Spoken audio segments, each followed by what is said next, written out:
I was sitting on my porch in northern Michigan when I first noticed the survey crew tramping through the woods behind my property.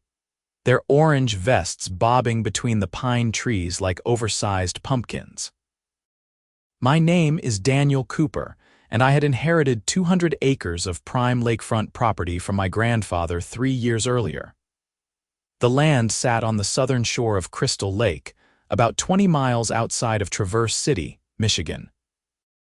Most people did not even know the property existed because it was tucked away behind a massive stand of old-growth forest, accessible only by a private dirt road that wound through the trees for nearly 2 miles. My grandfather had been a recluse, and he had liked it that way. So did I. I watched the surveyors for a few minutes, sipping my coffee and wondering what they were doing. The property line between my land and the adjacent parcel had always been clear. My grandfather had maintained it religiously, even painting small orange markers on trees every 50 feet along the boundary. Those markers were still there, faded but visible. The surveyors were working well past those markers, deep into my property. I set down my coffee and walked out to meet them. The day was crisp and cool, typical for early September in northern Michigan. Leaves were just starting to turn, painting the forest in shades of gold and crimson. "Morning," I called out as I approached the crew. There were 3 of them, all young guys in their 20s, working with a transit and measuring tape. The closest one looked up and smiled. "Morning, beautiful property out here." "Thanks, it is mine, actually. Mind telling me what you are doing?" the smile faltered. He glanced at one of his coworkers, then back at me. "We are surveying for the Pineview Estates development. Should all be in the permits." Pineview Estates? I had never heard of it. "Yeah, the new luxury cabin community, 50 units, all lakefront, should be really nice when it is done." I felt something cold settle in my stomach. "And where exactly is this development supposed to be?" He pointed behind him, sweeping his arm in an arc that encompassed a huge swath of land. "My land. All through here down to the lake. The HOA just got final approval last month." "What HOA?" Now he looked uncomfortable. "The Crystal Lake Homeowners Association, they are the ones developing it. Look, man, we just do the surveying. If you have questions, you should probably talk to them." I kept my voice calm. "I will do that. But just so you know, you are currently standing on my property. All of this is mine." The surveyor's face went pale. "That cannot be right. We have the plat map and everything. This is supposed to be HOA common land." "It is not. Trust me." I left them there and went back to the house. My hands were shaking, but not from fear, from anger. Someone was trying to develop my land, and they had apparently gotten pretty far in the process without me knowing anything about it. I spent the next hour on the phone. First, I called the county planning office in Traverse City. After being transferred 3 times, I finally got someone who could pull up the permits for Pineview Estates. "Yes, sir, I have it here," the clerk said. 50-unit luxury cabin development approved August 15th. Developer is listed as Crystal Lake Homeowners Association, represented by a Miss Patricia Hendricks. "And what property is this supposed to be on?" She read off a legal description that made my blood boil. It was my property, every word of it. "There has been a mistake," I said, keeping my voice level. "That is my land. I own it. I have the deed." There was a pause. "Sir, according to our records, that parcel is designated as HOA common property, part of the original Crystal Lake subdivision platted in 1987. "That is impossible. My grandfather bought this land in 1965. I have the deed right here." Another pause, longer this time. "Sir, I think you need to come down to the office. Bring your deed. This needs to be sorted out." I told her I would be there within the hour and hung up. Then I went to my grandfather's old filing cabinet, the one where he had kept all his important documents. The deed was right where it had always been, in a fireproof box on the bottom shelf. I pulled it out and read through it again, even though I had read it 100 times before. The document was clear. My grandfather, William Cooper, had purchased 200 acres on Crystal Lake from the Carlson family in 1965 for the sum of $8,000. The legal description matched perfectly with the survey my grandfather had done in 1966.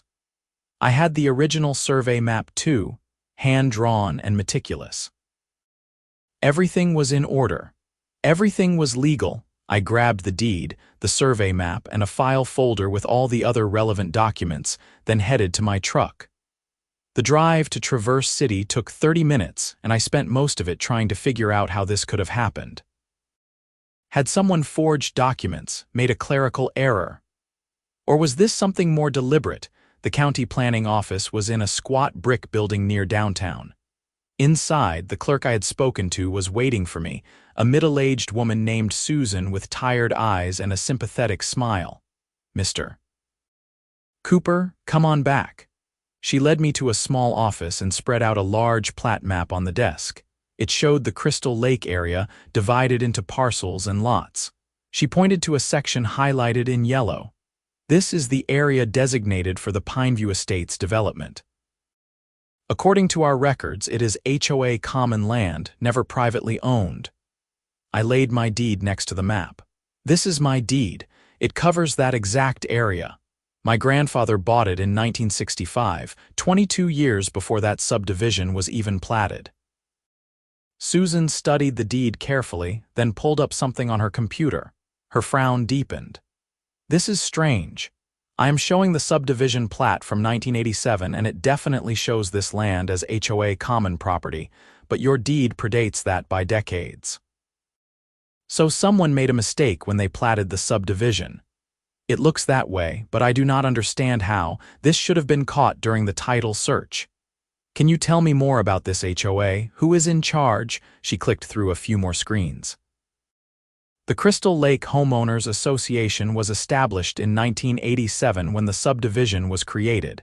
Current president is Patricia Hendricks. She has been president for about 8 years now. And she is the one who applied for the development permits. Yes. Along with a lawyer named Richard Moss from a firm in Grand Rapids. I wrote down the names. "What happens now?" Susan looked uncomfortable. "Honestly, this is above my pay grade. You need to get a lawyer. This is a title dispute and it is going to have to be resolved in court. In the meantime, I can flag the permits as disputed, which will halt construction. Do that. And I want copies of everything, every document related to this development and that HOA. She nodded and started making copies. While I waited, I called my cousin Jake, who was a real estate attorney in Grand Rapids. I explained the situation, and he let out a low whistle. "That is a hell of a mess, Danny, but if you have a clear deed from 1965, you should be fine. The question is how this happened in the first place." "Can you represent me?" "Absolutely. Send me everything you have got. I will start working on it today." I left the planning office with a thick stack of documents and a knot in my stomach. Someone had tried to steal my land, and they had nearly gotten away with it. If I had not noticed those surveyors, they might have built the entire development before I even knew what was happening. Over the next few days, I did some digging. The Crystal Lake subdivision was a small, exclusive community of about 30 homes on the north shore of the lake. It had been developed by a company that went bankrupt in the early 90s, leaving the HOA to manage the common areas. Those common areas were supposed to include a small beach, a boat launch, and some woodland trails. Nowhere in the original plat documents was there any mention of 200 acres on the south shore. Jake confirmed what I suspected. Someone screwed up the plat map in 1987, probably intentionally. They included your grandfather's land as HOA common property, even though they had no right to do so. Your grandfather probably never knew because he did not pay attention to what was happening on the other side of the lake. So what do? We file a quiet title action. Basically, we are asking the court to confirm that you are the rightful owner. Given your deed and the timeline, it should be pretty straightforward. But these things take time. How much time? Could be 6 months, could be a year. Depends on how much the HOA wants to fight. That was when things got interesting. About a week after I flagged the permits, I got a visit from Patricia Hendricks herself. I was working in my garage when a white Lexus SUV came rolling up my driveway. The woman who stepped out was exactly what I expected. Mid-50s, blonde hair in a severe bob, expensive clothes, and an expression that suggested she smelled something unpleasant. "Mr. Cooper?" Her voice was sharp, clipped. "That is me. I am Patricia Hendricks, president of the Crystal Lake Homeowners Association. I think we need to talk." I wiped my hands on a rag and leaned against my workbench. "All right, talk." She pulled out a folder and opened it with a flourish. "There has been a misunderstanding regarding the Pineview Estates development. You seem to believe that you own the land we are developing, but I assure you that is not the case. This land has been HOA common property since 1987. My deed says otherwise. My deed from 1965. Her lips thinned. "Deeds can be fraudulent, Mr. Cooper. We have done our due diligence and our title search was very clear. This is HOA land. Your title search was wrong. My grandfather bought this land 22 years before your HOA even existed. I find that highly unlikely. And frankly, even if there was some sort of clerical error decades ago, the HOA has been paying taxes on this land for nearly 40 years. That establishes adverse possession. I had been expecting this argument. Jake had warned me about it. Adverse possession requires open and notorious use of the land. You have not been using it. You have not even been visiting it. I have been living here for 3 years, and before that, my grandfather lived here for 50. Nobody from your HOA has ever set foot on this property." Her face flushed. "That is not true. The HOA has maintained trails through this area for years." "Show me the trails," she sputtered. "I do not have to prove anything to you. We have permits, we have approvals, and we have investors. This development is happening. Not on my land, it is not." Patricia Hendricks took a step closer, and I could see the anger in her eyes. "You are making a huge mistake, Mr. Cooper. The HOA has significant resources and excellent legal representation. If you fight this, you will lose everything. Your home, your land, and probably your savings when we sue you for interference." I smiled. It was not a nice smile. "Get off my property, Miss Hendricks, and tell your lawyers I will see them in court." She left in a spray of gravel, and I went back inside to call Jake. He laughed when I told him about the adverse possession argument. They are desperate. That will never hold up. But I am not surprised they are playing hardball. If they have already lined up investors and financing for this development, they are in deep. If it falls through, they could be personally liable. "Good," I said. The court proceedings moved slowly, but I did not mind, because something interesting was happening. The HOA had not stopped work on the development. Despite the disputed permits, despite the court case, they were pushing forward. About 2 weeks after Patricia's visit, I saw construction equipment being trucked in. Bulldozers, excavators, cement mixers. They were setting up a staging area on what they still believed was their land. I called Jake immediately. "They are idiots," he said flatly.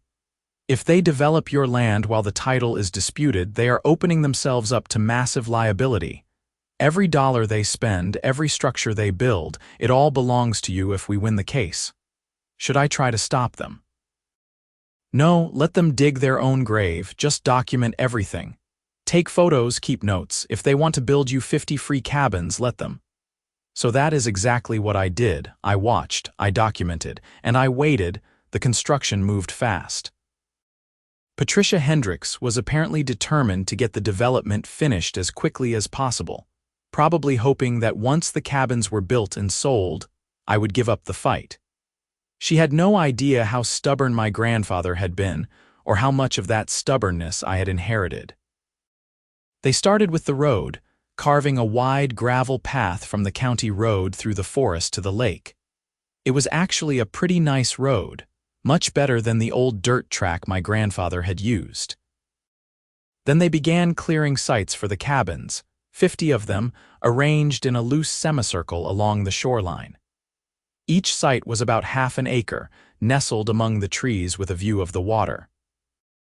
I watched from a distance, using binoculars and occasionally hiking through the woods to get a closer look. The construction crews were professional and efficient. The cabins themselves were beautiful, modern structures with large windows, wraparound porches, and expensive finishes. Each one probably cost $200,000 or more to build. By late October, the foundations were poured. By Thanksgiving, the frames were up. By Christmas, the exteriors were finished. I watched it all, took hundreds of photos, and sent regular updates to Jake. "This is insane," he kept saying. "They are spending millions on your land." The court case was proceeding, but slowly. The HOA's lawyers were using every delay tactic in the book, probably hoping I would run out of money or patience. What they did not know was that my grandfather had left me more than just land. He had also left me a trust fund with enough money to live comfortably for the rest of my life. I could afford to be patient. In January, Patricia Hendricks filed a countersuit claiming that I was trespassing on HOA land and interfering with their development. Jake got it dismissed within a week. In February, they tried to claim that my deed was fraudulent. Jake produced a chain of title going back to 1889 when the land was first homesteaded. That argument died too. By March, the cabins were nearly finished. They were gorgeous, with stone fireplaces, high-end appliances, and custom woodwork. The HOA had even built a small marina with boat slips and a communal beach house. The total investment had to be north of $10 million. I ran into Patricia one day at the grocery store in Traverse City. She saw me in the produce section and marched over, her face red with anger. "You are destroying this community," she hissed, keeping her voice low enough that other shoppers would not hear. "We have families who have invested their life savings in this development. Good people who trusted the HOA. If you keep fighting this, you are going to ruin them." I picked up an apple and examined it. "You should have checked the title before you started building." "We did check the title. Our lawyers assured us everything was in order." "Then your lawyers were incompetent or crooked." Her hand shot out and grabbed my arm. "You are going to withdraw your claim, or I swear I will make your life hell. I will file complaints, I will sue you for harassment, I will do whatever it takes." I looked down at her hand on my arm, then back at her face. "Let go of me, Miss Hendricks." She released me, but the fury in her eyes did not diminish. "This is not over. You are right. It is not." In April, the HOA started advertising the cabins for sale. They listed them at prices ranging from $400,000 to $700,000, depending on size and location. Within a week, they had received a dozen offers. By the end of the month, 20 cabins had contracts pending. Jake thought it was hilarious. "They are selling property they do not own. Every one of those sales contracts is void. When we win this case, and we will, those buyers are going to sue the HOA into oblivion." The trial was finally scheduled for June. It was supposed to be a bench trial, just a judge reviewing the evidence and making a decision. Jake was confident. "We have the deed, we have the survey, we have the chain of title. They have a plat map from 1987 that was clearly created in error. This should be a slam dunk." But a week before the trial, something happened that changed everything. Patricia Hendricks and her lawyer, Richard Moss, were arrested. I found out when a sheriff's deputy showed up at my door. His name was Tom Bradley, and I had known him slightly from around town. He looked uncomfortable. "Mr. Cooper, I need to ask you some questions about the Crystal Lake HOA." "All right, what is going on?" "There has been an investigation."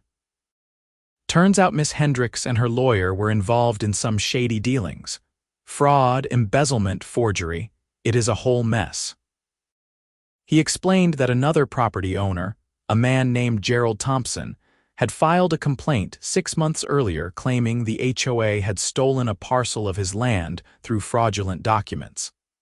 That complaint had triggered an investigation by the state attorney general's office. What they found was a pattern of corruption going back years. Patricia Hendricks had been using her position as HOA president to enrich herself in various ways. She had been awarding contracts to companies owned by her relatives, skimming money from HOA dues, and apparently forging documents to claim land that did not belong to the HOA. My land was just the biggest and most ambitious of her schemes. Richard Moss, her lawyer, had been complicit in all of it. He had created the fraudulent plat map that showed my land as HOA property. He had falsified title searches. He had even bribed a clerk in the county recorder's office to enter false information into the property database. "We are going to need you to testify," Deputy Bradley said. "This is a criminal case now, not just a civil dispute." I agreed, and over the next few weeks, I learned the full extent of the fraud. Patricia and Richard had convinced the HOA board to approve the Pineview Estates development, promising huge returns for the association. What the board did not know was that Patricia had secretly formed her own development company and was planning to siphon off most of the profits. She had already collected millions in deposits from prospective buyers, and most of that money had disappeared into offshore accounts. The trial in June was postponed while the criminal investigation proceeded. But Jake filed a new motion, this time asking for an emergency injunction to halt all sales and construction on the property. The judge granted it immediately. By July, the cabins were finished but empty. The construction crews had abandoned the site. The prospective buyers were furious, and several had filed lawsuits against the HOA. The HOA itself was in chaos, with board members resigning left and right as they tried to distance themselves from Patricia's crimes. In August, Patricia Hendricks and Richard Moss pled guilty to multiple counts of fraud, forgery, and embezzlement. Patricia was sentenced to 8 years in federal prison. Richard got 6 years. Both were ordered to pay restitution, though it was unclear how much money could actually be recovered. The civil case over my property was finally resolved in September, almost exactly 1 year after I had first seen those surveyors in the woods. The judge ruled in my favor, confirming that I was the sole and rightful owner of the 200 acres. The HOA was ordered to remove all structures they had built on my land at their own expense. But here is where things got interesting. The HOA was broke. Between the legal fees, the restitution orders, and the lawsuits from angry buyers, the association was bankrupt. They had no money to remove the cabins, and even if they had, where would they put them? You cannot exactly move a fully built cabin. Jake and I discussed the options. Technically, they are your cabins now. Everything built on your land belongs to you. You could keep them, tear them down, whatever you want. I thought about it for a long time. 50 beautiful lakefront cabins, a marina, roads, utilities. It was an entire community built on my land without my permission. I should have been furious. Part of me was. But another part of me saw an opportunity. I called a meeting with what was left of the HOA board. There were only 3 members left, and they all looked exhausted and defeated. We met at a coffee shop in Traverse City, and I laid out my proposal. I own the land and the cabins. That is not in dispute, but I am not interested in managing a development or dealing with angry buyers, so here is what I am proposing. The HOA will transfer all sales contracts to me. I will honor those contracts at the agreed-upon prices, minus a 20% discount for the trouble this has caused. That money will go directly to me. The HOA will be dissolved, and I will form a new HOA to manage the community going forward. One of the board members, a man named Frank, frowned. Why would you honor the contracts? You could just keep everything. Because those buyers did not do anything wrong. They trusted the HOA and they got screwed. I am not going to screw them further. But I am also not going to take a complete loss on this. The discount compensates me for my time and trouble. They agreed. They did not have much choice. Over the next few months, I worked with the buyers to finalize the sales. Most of them were relieved just to be getting their cabins at all, even if the ownership situation had been a nightmare. A few demanded full refunds, and I gave them their deposits back from the money I was making on the other sales. By December, all the cabins were sold except for 5. Those I kept for myself, converting 4 into luxury vacation rentals and keeping one as a personal retreat. I also kept the marina and the beach house as common amenities for the new HOA. The buyers elected me as president of the new HOA, which I thought was ironic. I established strict bylaws, transparent finances, and term limits. Everything Patricia Hendricks's HOA had not been. The old HOA formally dissolved in January, 2 years after this whole mess started. The Crystal Lake community on the North Shore still existed, but it was much smaller and had no connection to the development on the South Shore. I renamed the development Cooper's Landing after my grandfather. In February, I got a letter from Patricia Hendricks. She was in a federal prison in West Virginia, and apparently she wanted to apologize. I debated whether to read it, then finally opened it one evening while sitting on the porch of my cabin. The letter was 3 pages long and mostly self-justifying. She talked about how hard it was to manage an HOA with no support, how she had made mistakes but meant well, how she hoped I could forgive her. The only part that struck me as genuine was the last paragraph. I know I destroyed a lot of lives, including my own. I wish I could go back and do things differently, but I cannot. All I can do is serve my time and try to be better when I get out. I hope the people I hurt can move on and find some peace. I never wrote back. There was nothing to say. She had tried to steal my land, committed fraud on a massive scale, and destroyed the trust of dozens of people. No apology could fix that, but I did find some peace. Cooper's Landing became exactly what my grandfather would have wanted. A quiet, beautiful community where people could escape the chaos of modern life and enjoy the natural beauty of Crystal Lake. The buyers became my neighbors and eventually my friends. We had barbecues in the summer, ice fishing in the winter, and bonfires on the beach in the fall. Jake came to visit in March, bringing his family for a long weekend. We sat on my porch, drinking beer and watching the sunset over the lake. "You handled this perfectly," he said. "You could have destroyed those people, taken everything, but you found a way to make it right," I shrugged. "They were victims too, just like me. Not everyone would see it that way. Maybe not, but my grandfather taught me that land is not just property, it is legacy. It is about what you leave behind. I did not want to leave behind a bunch of empty cabins and ruined lives." He clinked his beer bottle against mine. "Your grandfather would be proud." I thought about that after he left. Would my grandfather be proud?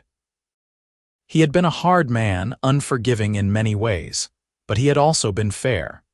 He had believed in doing the right thing even when it was difficult. I like to think he would have approved. The years passed quietly after that. Cooper's Landing thrived, becoming one of the most desirable communities in northern Michigan.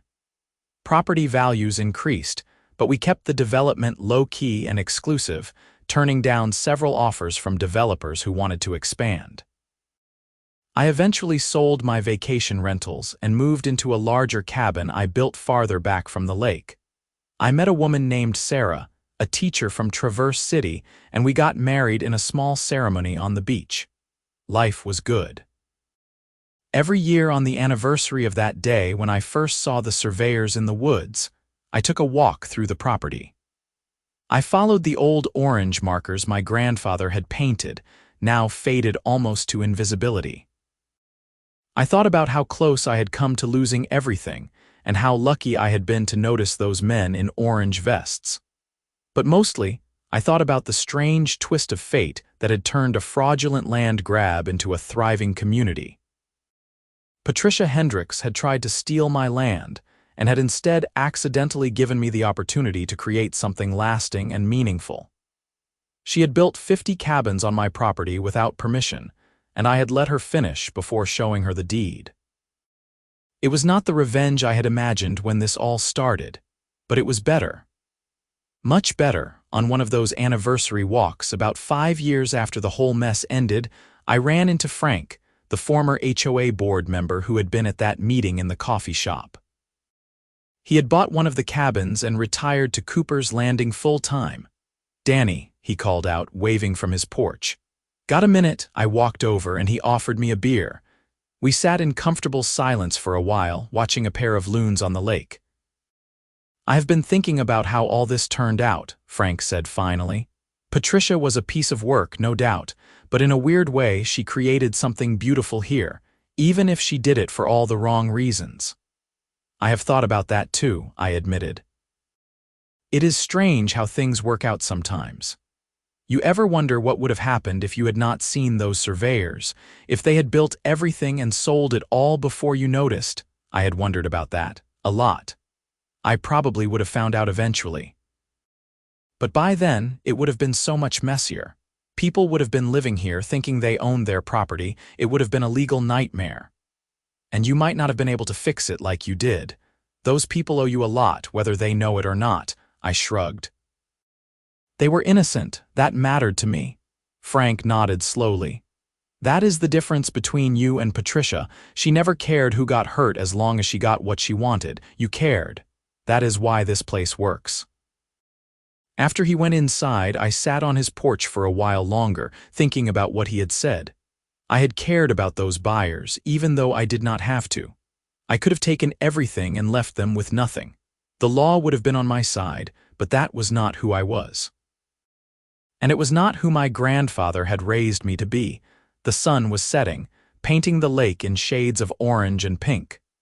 Smoke rose from chimneys up and down the shore as people lit their evening fires. Children's voices carried across the water, laughing and playing. It was peaceful. It was home. I thought about Patricia Hendricks sitting in her prison cell, probably wondering how everything had gone so wrong. I almost felt sorry for her. Almost. She had been smart and ambitious, but she had let greed corrupt her. She had seen my land and saw dollar signs instead of legacy. She had seen those buyers and saw marks instead of people. That had been her downfall.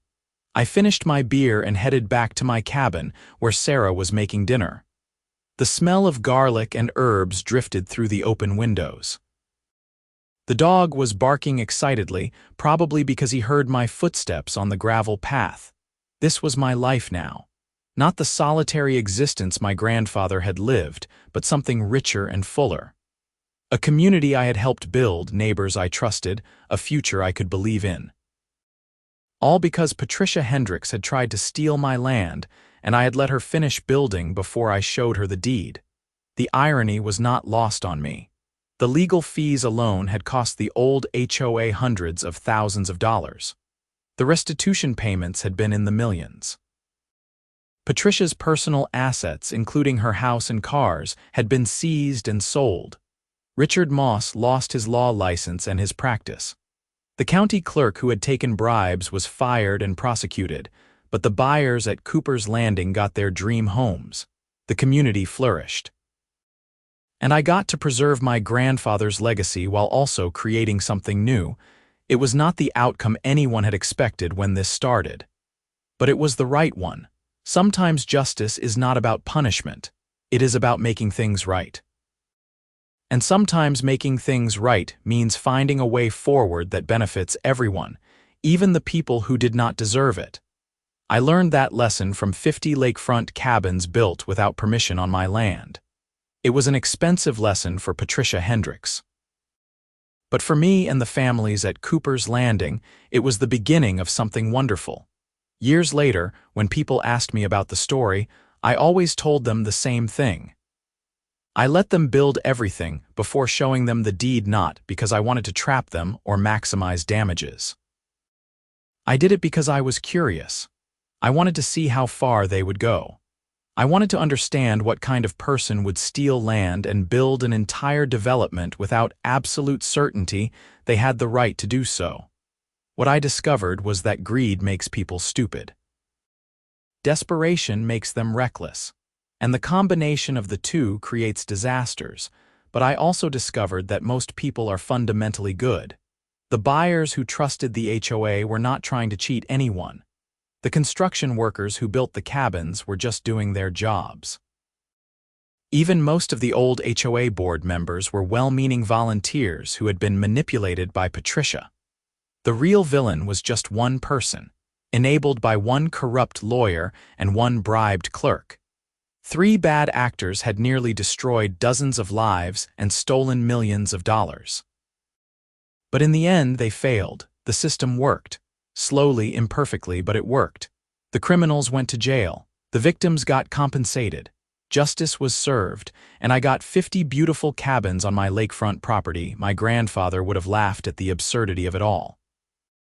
He had a dark sense of humor, and he would have appreciated the cosmic joke of someone trying to steal his land only to improve it dramatically in the process.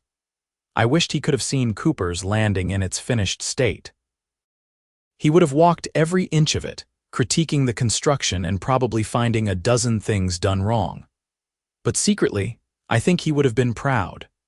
Proud that I had stood my ground, proud that I had won, and proud that I had found a way to turn disaster into opportunity. That was the Cooper way.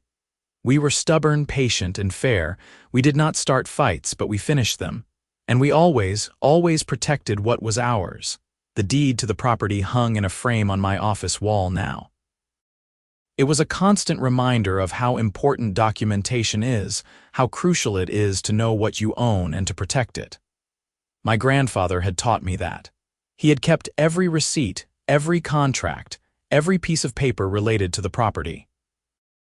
When I needed to prove ownership, everything was right there in his filing cabinet, organized and preserved.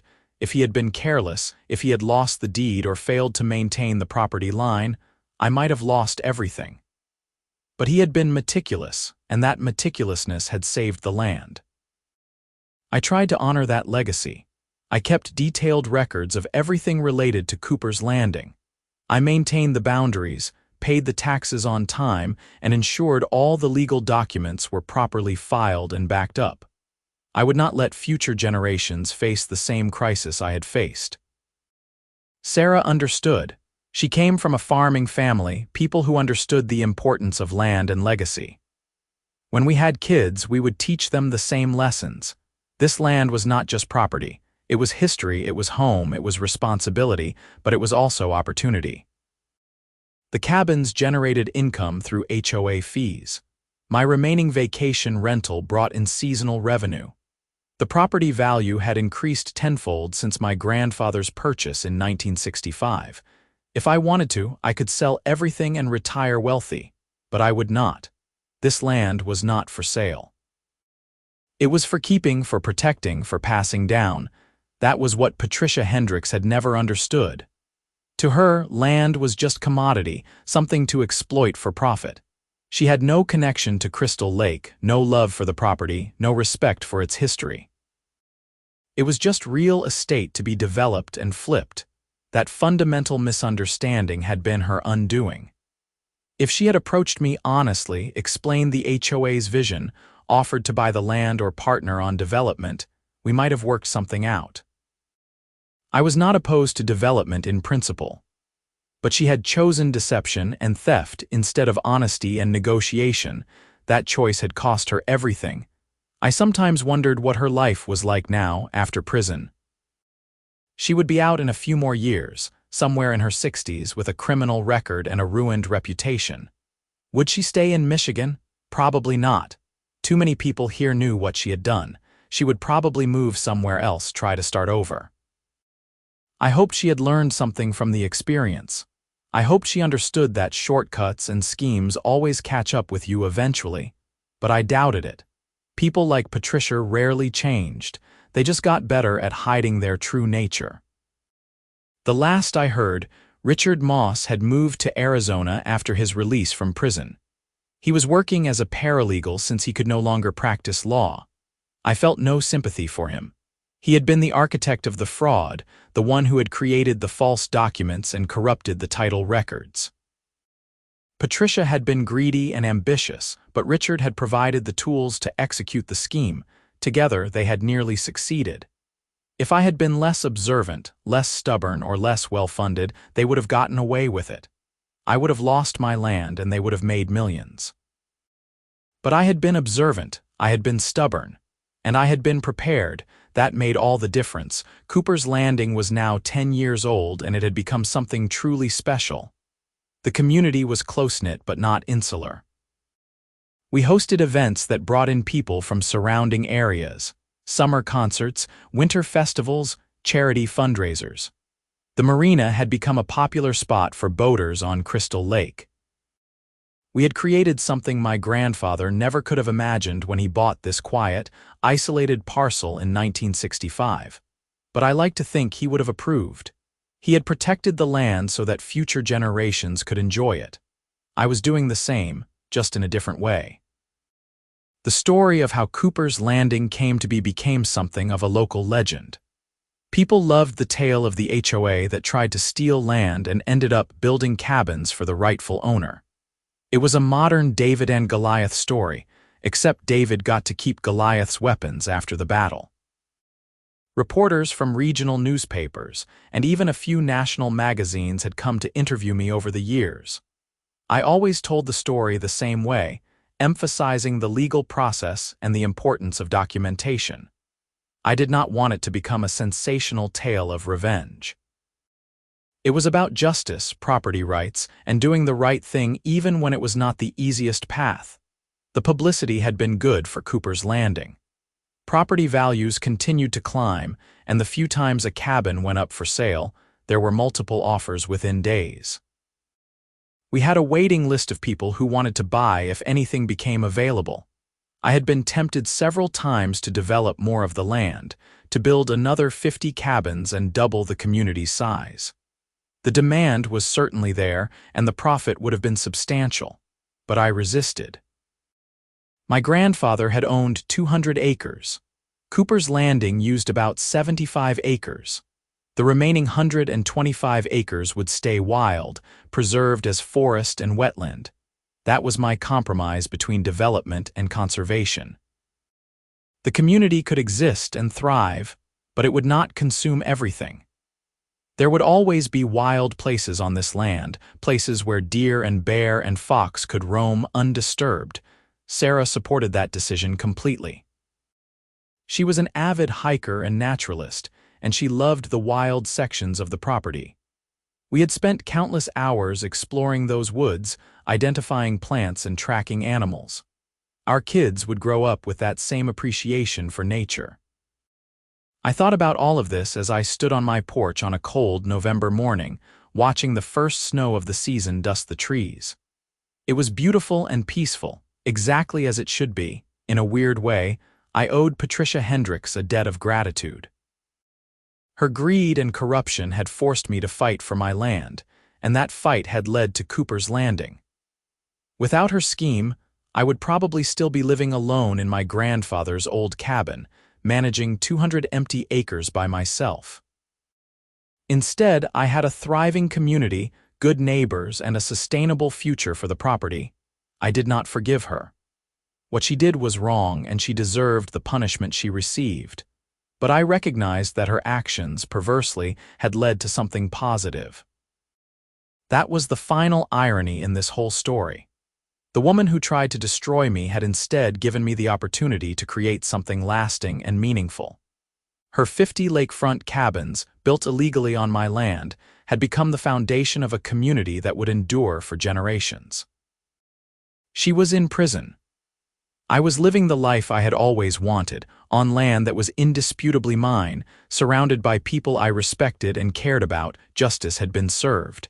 And life was good. As the snow continued to fall, I went inside to make coffee and start another day. There were HOA matters to attend to, maintenance issues to address, and a meeting with the new board members in the afternoon. The work of managing Cooper's Landing was ongoing, but it was work I enjoyed. I had never wanted to be an HOA president. The irony of that position was not lost on me. But I took the responsibility seriously because I knew how badly things could go wrong when HOA leadership was corrupt or incompetent. Patricia Hendricks had taught me that lesson. So I ran Cooper's Landing with transparency, fairness, and accountability. Every decision was documented and explained. Every expense was justified and recorded. Board meetings were open to all residents. Financial reports were distributed quarterly. It was everything Patricia's HOA had not been, and it worked beautifully. The residents trusted me because I had earned that trust. I had fought for my land and then shared the benefits with them. I had honored contracts I did not have to honor. I had chosen fairness over maximum profit. That trust was more valuable than any amount of money. It was the foundation of our community, the reason Cooper's Landing thrived while other developments struggled. And it all started because I noticed some surveyors in orange vests walking through my woods one September morning, and I decided to see what they were doing. That curiosity, that simple decision to investigate rather than ignore, had changed everything. It had led to a legal battle, a criminal investigation, and ultimately the creation of Cooper's Landing. My grandfather used to say that luck favors the prepared. I was prepared because he had taught me the importance of documentation and vigilance. I was lucky because I happened to be looking out my window at the right moment, but mostly I was successful because I refused to give up. When Patricia threatened me, I stood my ground. When her lawyers tried to intimidate me, I fought back. When the process dragged on for months, I remained patient. Stubbornness runs in the Cooper family. It had served my grandfather well, and it had served me well too. Now, as I looked out at Cooper's Landing through the falling snow, I felt profound satisfaction. This was my legacy, the thing I would leave behind when my time came. Not just the land, but the community built on it, the families who called this place home, the memories created here. Patricia Hendricks had tried to steal that legacy and had instead helped me fulfill it. That was justice. That was karma. That was how things were supposed to work, and I was grateful for every moment of it, even the difficult ones. Especially the difficult ones. Because without the struggle, the victory would not have been as sweet. Without the fight, I would not have appreciated what I had. The snow was falling harder now, covering the cabins and the trees in a blanket of white. It was going to be a beautiful winter at Cooper's Landing. They always were. I smiled, sipped my coffee, and got ready for another day of protecting and managing the land my grandfather had loved and the community I had built. Life was exactly as it should be. And it all started because the HOA built 50 lakefront cabins on my land, and I let them finish before I showed them the deed.